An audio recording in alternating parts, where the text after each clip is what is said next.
بسم اللہ الرحمن الرحیم۔ سلطان محمود غزنوی اور ایک سید زادہ۔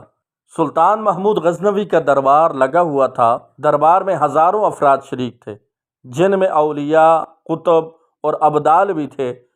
سلطان محمود غزنوی رحمۃ اللہ تعالی علیہ نے سب کو مخاطب کر کے کہا، کوئی شخص مجھے حضرت خضر علیہ السلام کی زیارت کرا سکتا ہے؟ سب خاموش رہے۔ دربار میں بیٹھا ایک غریب دیہاتی کھڑا ہوا اور کہا، میں زیارت کرا سکتا ہوں۔ سلطان نے شرائط پوچھی تو عرض کرنے لگا، 6 ماہ دریا کے کنارے چلہ کاٹنا ہوگا، لیکن میں ایک غریب آدمی ہوں، میرے گھر کا خرچہ آپ کو اٹھانا ہوگا۔ سلطان نے شرط منظور کر لی۔ اس شخص کو چلہ کے لیے بھیج دیا گیا اور گھر کا خرچہ بادشاہ کے ذمے ہو گیا۔ 6 ماہ گزرنے کے بعد سلطان نے اس شخص کو دربار میں حاضر کیا تو دیہاتی کہنے لگا، حضور کچھ وظائف الٹے ہو گئے ہیں، لہٰذا 6 ماہ مزید لگیں گے۔ مزید 6 ماہ گزرنے کے بعد سلطان محمود غزنوی کے دربار میں اس شخص کو دوبارہ پیش کیا گیا تو بادشاہ نے پوچھا، میرے کام کا کیا ہوا؟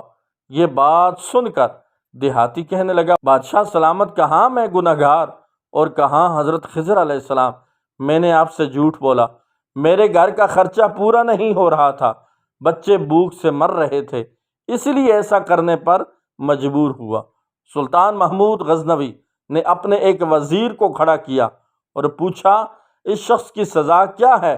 وزیر نے کہا، اس شخص نے بادشاہ کے ساتھ جھوٹ بولا ہے، لہٰذا اس کا گلا کاٹ دیا جائے۔ دربار میں ایک نورانی چہرے والے بزرگ بھی تشریف فرما تھے۔ کہنے لگے، بادشاہ سلامت، اس وزیر نے بالکل ٹھیک کہا ہے۔ بادشاہ نے دوسرے وزیر سے کہا، آپ بتاؤ۔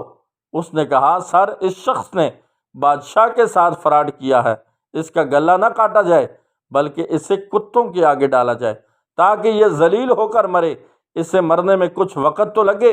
دربار میں بیٹھے اسی نورانی چہرے والے بزرگ نے کہا، بادشاہ سلامت، یہ وزیر بالکل ٹھیک کہہ رہا ہے۔ سلطان محمود غزنوی رحمۃ اللہ تعالی علیہ نے اپنے پیارے غلام ایاز سے پوچھا، تم کیا کہتے ہو؟ ایاز نے کہا، بادشاہ سلامت، آپ کی بادشاہی سے 1 سال ایک غریب کے بچے پلتے رہے، آپ کے خزانے میں کوئی کمی نہیں آئی اور نہ ہی اس کے جھوٹ سے آپ کی شان میں کوئی فرق پڑا۔ اگر میری بات مانیں تو اسے معاف کر دیں، اگر اسے قتل کر دیا تو اس کے بچے بھوک سے مر جائیں گے۔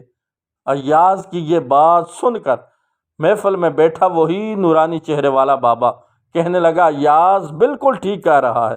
سلطان محمود غزنوی رحمۃ اللہ تعالی علیہ نے اس بابا جی کو بلایا اور پوچھا، آپ نے ہر وزیر کے فیصلے کو درست کہا، اس کی وجہ مجھے سمجھائی جائے۔ بابا جی کہنے لگے، بادشاہ سلامت، پہلے نمبر پر جس وزیر نے کہا کہ اس کا گلا کاٹا جائے وہ قوم کا قصائی ہے، اور قصائی کا کام ہے کہ گلے کاٹنا۔ اس نے اپنا خاندانی رنگ دکھایا۔ غلطی اس کی نہیں، آپ کی ہے کہ آپ نے ایک قصائی کو وزیر بنا لیا۔ دوسرا جس نے کہا اسے کتوں کے آگے ڈالا جائے، اس وزیر کا والد بادشاہوں کے کتے نہلایا کرتا تھا، کتوں سے شکار کھیلتا تھا، اس کا کام ہی کتوں کا شکار ہے، تو اس نے اپنے خاندان کا تعارف کرایا۔ آپ کی غلطی ہے کہ ایسے شخص کو وزارت دے دی۔ جہاں ایسے لوگ وزیر ہوں گے وہاں لوگوں نے بھوک سے ہی مرنا ہے۔ اور تیسرے ایاز نے جو فیصلہ کیا تو سلطان محمود غزنوی سنو، ایاز سید زادہ ہے۔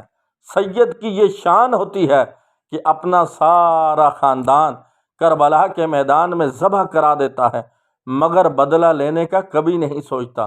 سلطان محمود غزنوی اپنی کرسی سے کھڑا ہو جاتا ہے اور ایاز کو مخاطب کر کے کہتا ہے، ایاز، تم نے آج تک مجھے کیوں نہیں بتایا کہ تم سید ہو؟ ایاز کہتا ہے، آج تک کسی کو اس بات کا علم نہ تھا کہ ایاز سید ہے، لیکن آج بابا جی نے میرا راز کھولا، آج میں بھی ایک راز کھول دیتا ہوں۔ اے بادشاہ سلامت، یہ بابا جی کوئی عام ہستی نہیں، یہی حضرت خضر علیہ السلام ہیں۔